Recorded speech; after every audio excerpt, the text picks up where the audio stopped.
Hello and welcome to the Supporting Mental Health and Wellbeing at UEA workshop. My name is Rach. I'm the Wellbeing Training and Resources Manager at UEA. I'll be delivering the first half of the session with my colleague Priya picking up the second half. Whether or not you consider yourself mentally healthy or have experienced or are experiencing mental health difficulties, or feel you have a pretty good understanding of how to support yourself, this workshop is for everyone, because it's about raising awareness and providing guidance on supporting both your own and others' mental health in the UEA community. In this session, we'll define mental health and wellbeing. We recognise that students have different levels of knowledge in this area, but this session is about getting everyone on the same page to create a shared language of how we talk about and support mental health and wellbeing at UEA. This helps to open up conversations and create a supportive community that we're all part of. This then gives us permission to take steps to support our own wellbeing. So we'll also be looking at ways to practice self-care at UEA. We recognise that some of you will already be doing this, which is great. So we'll explore what self-care can look like, but specifically within a university setting, as there may be things for you to adjust. And it's also about considering how we can support others. There are lots of factors at university that can have a positive impact on mental health and wellbeing, such as meeting new people, having new experiences, and increasing knowledge and skills. But it can also present challenges at times, such as adjusting to university life, managing stress around deadlines, and perhaps managing pre-existing conditions. This session is to start the conversation about equipping you with the skills to support yourself, as well as knowing how to reach out for support should you ever need it for yourself or for someone else. We'll be talking about the wide range of support that's available at UEA. To start off, I'd like you to take a moment to pause the video and reflect on the following questions. When are you at your best? What are you doing and who are you with? Take a moment to pause the video now. When we consider how we feel and think, the things that we do and how we relate to others, we are really talking about our mental health. Importantly, every single one of us has mental health, just like we all have physical health. And our mental health affects us all of the time, not only when things aren't going well.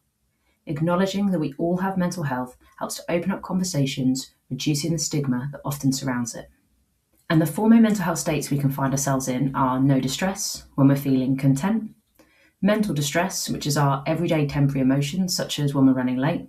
It's not nice to experience, but generally the feelings don't last very long. A mental health issue, such as experiencing a relationship breakdown or moving away from home, is longer lasting and can require some formal and informal support. And a mental health disorder. A disorder is when it has been diagnosed by a mental health professional.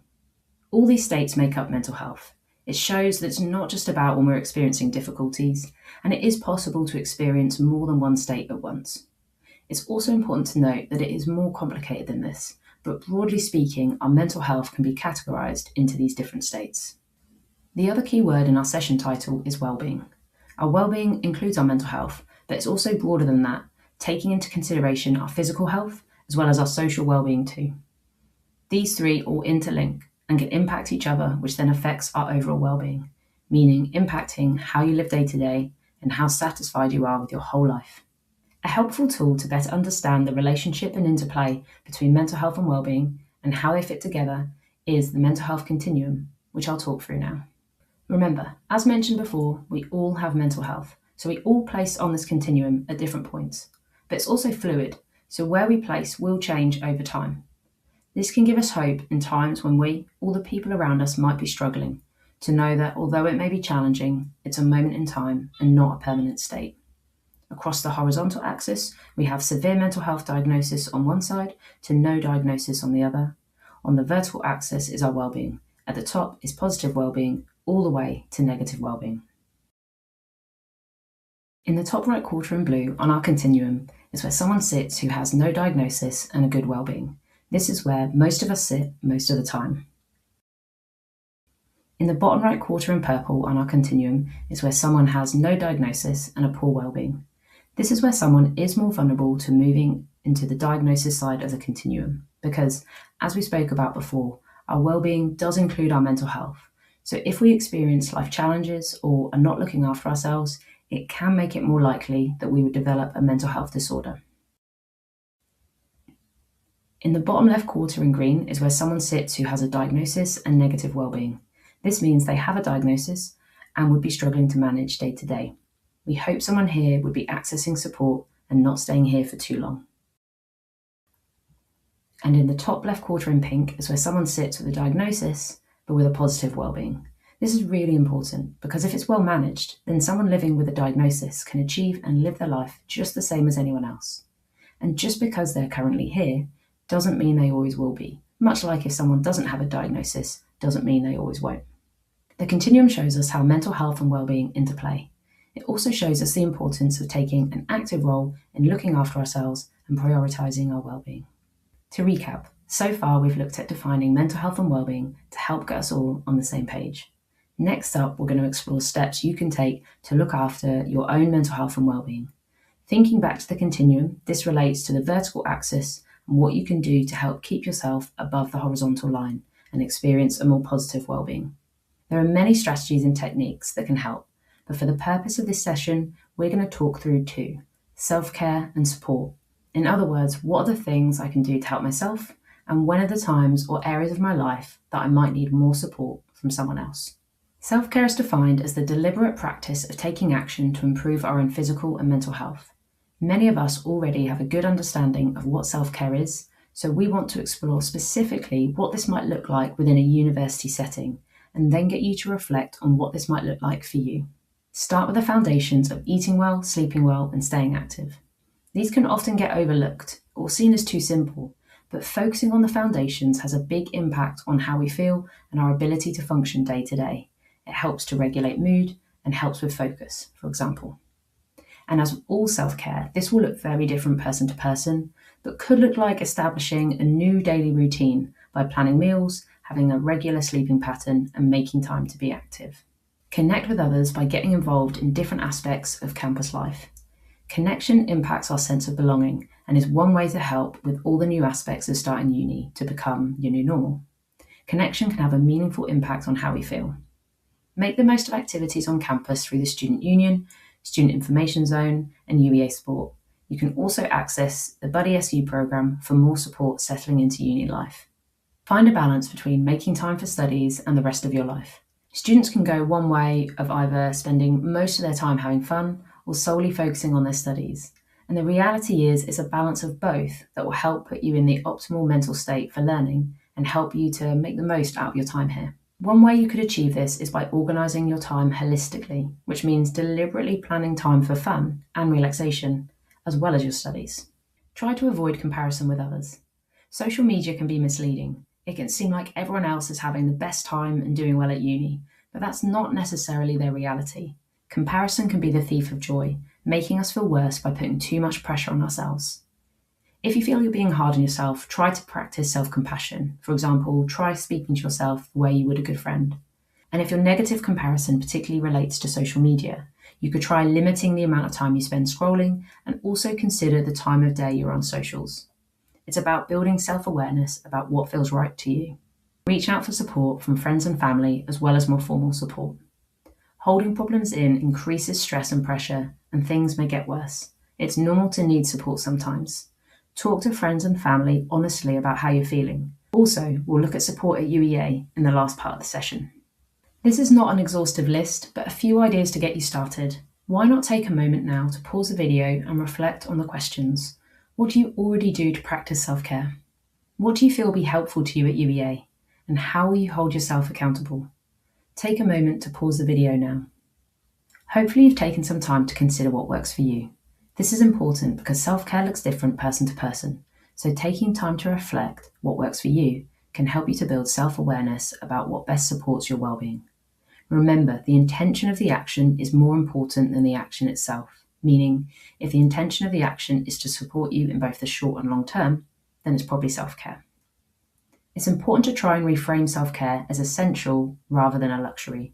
We're often good at highlighting self-care as important when we feel well and have the time, but it's often the first thing to go when we get busy or feel stressed. But these are the times we need it the most. Also, when we prioritise self-care, it helps to role model this to others.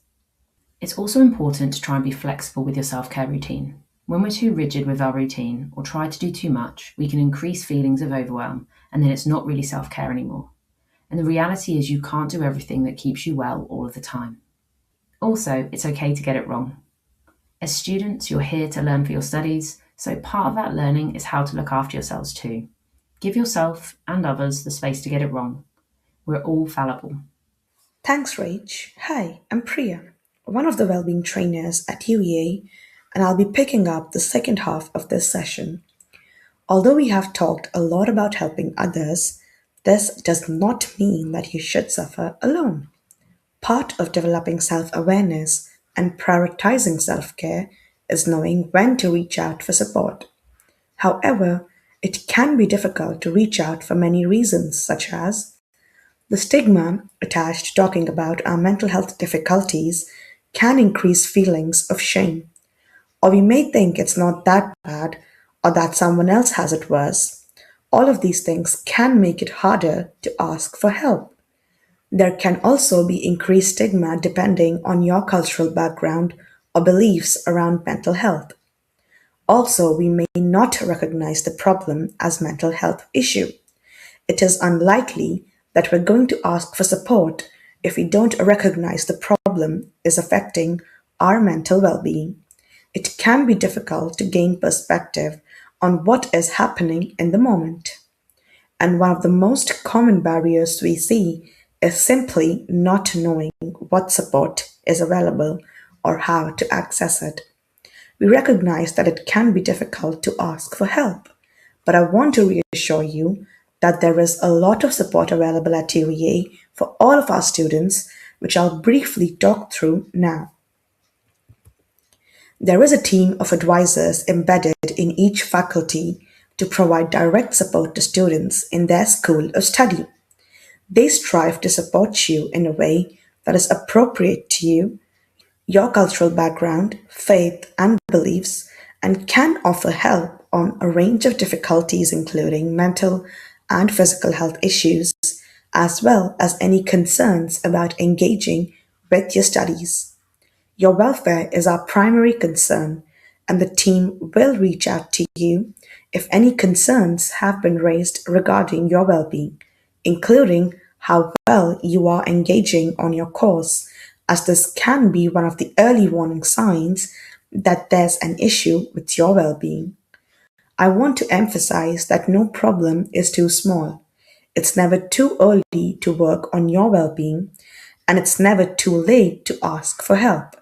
And the team are here to support you throughout your entire time at UEA. As well as support embedded in your faculty, there's a wide range of other support available, which I'll briefly summarize now.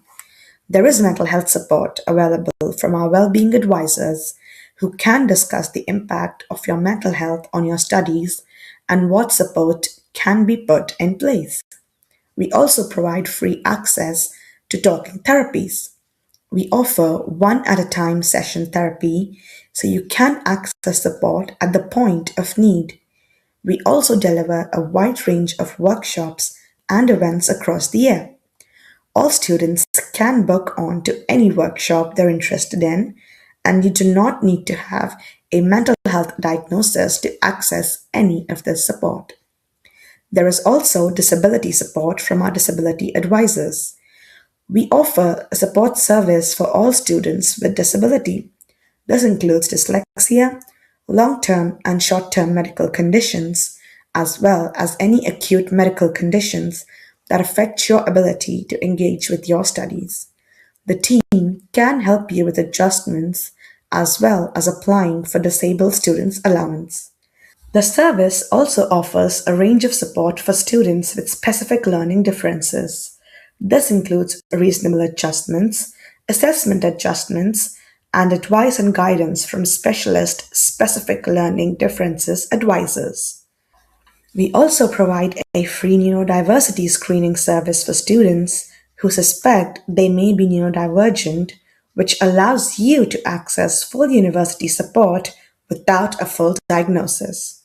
We can also support you with your finances, your life in residences and housing, international student support, and your safety. You don't need to remember all of this, just know that there is lots of support available. There are three ways to access support. Firstly, by filling in the online referral form, which you can find on my UEA portal. Our online referral will guide you through several questions to help us get you the right support as quickly as possible. You can access support from the entire service when filling in a referral, and our advisors will put you in contact with the most relevant person in the team. So you don't have to worry about knowing what type of support or which team you need help from. Online referrals and emails are checked each working day, and we aim to contact you within a maximum of 3 working days after you've submitted your referral.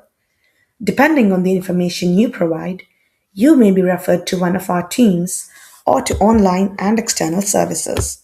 Alternatively, you can contact the team by emailing embedded.fmh/hum/ssf/hci depending on your faculty, or embedded.pgr for postgraduate students, or simply pop into the student information zone to speak to a member of the team who can help you to access further support.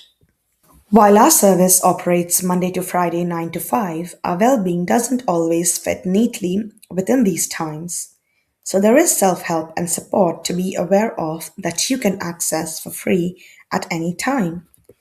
The Student Services Hub is a platform that all students can access via organizations on Blackboard. It includes self help and signposting resources for mental health and well being, as well as diagnosed conditions and urgent support information. All students are auto enrolled, and you can access these resources at a time that works for you. There are also numbers you can call to access more immediate support at any time. I would recommend pausing the video and making a note of these numbers in your phone, as you never know when you may need these for yourself or somebody else. If you need fast medical advice, call 111 and press option 2 for urgent mental health support. If you're ever concerned about your own or someone else's safety, call 999 in an emergency. You can also call UEA Security if you're on campus on 01603 592222 or via the Safe Zone app. And Samaritans is a national listening service providing emotional support to anyone in distress that you can call for free 24/7 on 116123. As a final activity, I'd like you to pause the video and reflect on the following scenarios. You notice your flatmate is spending most of their time in their room and not socializing with everyone else. And you notice someone on your course seems stressed and overwhelmed about an upcoming deadline. Consider what you would do. How could you support them as a peer? Or if you'd prefer, reflect what would you do if it was you in either of these situations. Consider what support could be accessed and how. If it helps, go back through the self-care and support sections in the video to help guide this. Take a moment to pause the video now. Hopefully, you've had a chance to reflect. I will now briefly go through a summary of each scenario. I will focus the summary on how you'd support a peer, but a lot of guidance is applicable either way. For the first scenario, find out a bit more about them and what they like. It may be that their interests differ to yours, so you could plan something social that aligns more closely with their likes. It would also be good to encourage them to get out and connect more with others. There are lots of free and low cost activities on campus. Also, signpost them to Buddy SU, which is a program to help students settle into uni life, or to the residential life advisors who support students within residences. Or they could go to the student information zone for activities and to access more formal support. There is also the Student Services Hub on Blackboard, which has a section on managing homesickness and loneliness. For the second scenario, it can sound obvious, but taking time to check in and ask someone how they are can help them to feel less alone, to feel heard, and more able to reach out for support. You could also encourage them to take part in activities unrelated to their studies, remembering the need for balance as mentioned before. This can help to reduce stress and improve their overall well being. You could also signpost them to their course advisor as they may need more formal support with their studies or to student journey and support services for further mental health support and guidance, such as talking therapies. And there is also a section on the Student Services Hub on Blackboard on managing stress. These summaries are not exhaustive, but help give an idea of the small actions you can take, which can potentially have a big impact on your own or someone else's well being. For more guidance on supporting others, you can access the How to Support a Friend section on the Student Services Blackboard Hub.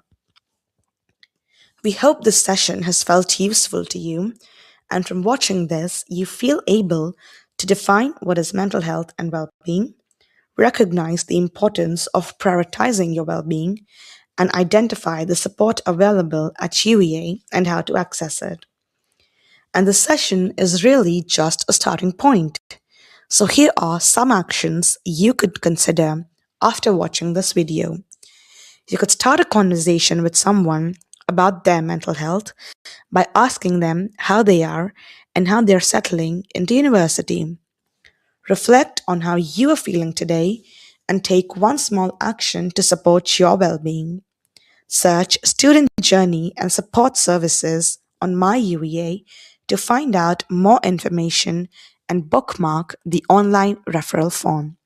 We also encourage you to follow us on Instagram at UEA Student Services. It can be a nice reminder to keep prioritizing your mental health and well being, and we also share well being tips, promote workshops and events, as well as other well being initiatives going on at UEA. Thanks for watching and welcome to UEA.